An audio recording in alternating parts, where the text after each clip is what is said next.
Hello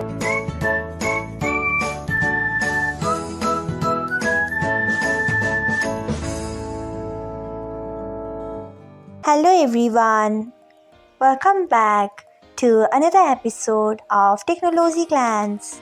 Today, in this video, I'm going to guide you through how you can unhide message request that contains word of your custom list on Instagram. So, let's get started. Firstly, open Instagram app in your device, then tap on profile icon. Next, tap on three lines icon. After that, tap on settings and privacy.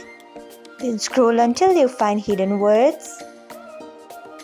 Next, tap on it. After that, you can see the option of custom words and phrases. Then scroll down a bit.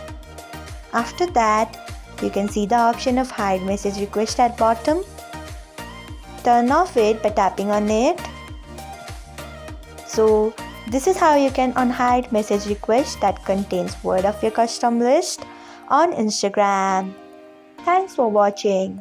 If you found this guide helpful, we would love it if you hit the thumbs up button below. We upload great new tech tutorials like this one every day. So do not forget to subscribe to our channel and hit the bell icon so that you'll never miss another update.